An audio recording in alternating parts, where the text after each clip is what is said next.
Bajaj Pulsar 150 আর তো এই বাইকটি আমাদের কাছে সার্ভিসের জন্য চলে আসছে। আর বাইকটির সমস্যা কী ফুল ভিডিওটি আমি দেখাবো আপনাদেরকে, ফুল ভিডিওটির সাথেই থাকুন। তো এই বাইকের সমস্যাটি হলো বাইকটি রেডি পিকআপে বন্ধ হয়ে যায়, রানিংয়ে বাইকটি পিকআপ ছাড়িয়ে দিলে বন্ধ হয়ে যায়, বাইকটি তেল বেশি খায়।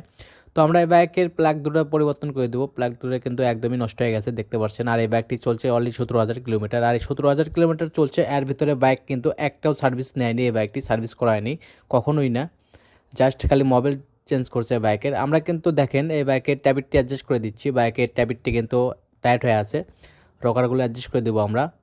এই কারণেই কিন্তু বাইকটি রানিংয়ে বন্ধ হয়ে যায়, বাইকটি তেল বেশি খাচ্ছে, আশা করি বুঝতে পারছেন। আর বাইকের আমরা 2 চাকার ব্রেক প্যাডগুলো চেঞ্জ করে দিব, সামনের হাইড্রোলিক ক্লিভারটা আমরা গ্রিস করে দেবো, পিছনের ব্যাক সেজিস খুলবো আমরা, খুলে ব্যাক সেজিসটি গ্রিস করে দেবো আমরা।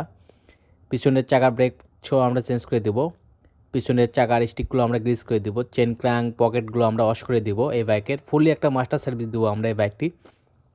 বাইকের পিকআপের টোটালটা রয়েছে, টোটালগুলো আমরা ওয়াশ করে দেবো বাইকের। ক্লাস কেবলটি ওয়াশ হবে বাইকের। আর পিকআপের যে কেবলটা রয়েছে, পিকআপ কেবলটা আমরা চেঞ্জ করে দিব। বাইকটি একদমই ভার হয়েছিল বাইকটি। ইয়ার ফিল্টারটি চেঞ্জ করে দিব আমরা বাইকের, মোবাইল চেঞ্জ করে দিব আমরা এই বাইকের।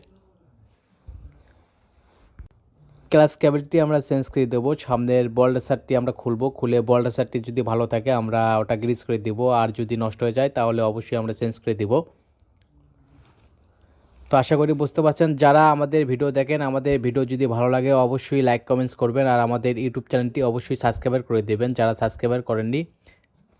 আমরা কিন্তু প্রত্যেক দিন অ্যাভেলেবেল বাইক সার্ভিস করে থাকি। আর এই বাইকটিতে আমরা কিন্তু একটা এনজিকে পাওয়ার 40 মোবিল দিয়ে দিচ্ছি, এটা 1200 কিলোমিটার চলবে। আর বাইকটি আমরা ফুললি একটা ওয়াশ দিব, সবার শেষে কাজ শেষে আমরা বাইকটি একটা ওয়াশ দিয়ে দেব। ওয়াশ করার পর বাইকটি আমরা ডিজেল পালিশ মারব। আর ডিজেল পালিশ মারলে বাইকের নাট বল্টুতে কখনো জম আসবে না, জম আসার সম্ভাবনা নাই, যদিও বাইকটি আপনি ধুলো টানে। আর দেখতে পাচ্ছেন সামনের যে এচির লাইনটা রয়েছে, পাইপটা রয়েছে, ওই পাইপের ভিতরে কিন্তু পানি জমে থাকে, আর পানি জমার কারণে কিন্তু বাইকটি রেস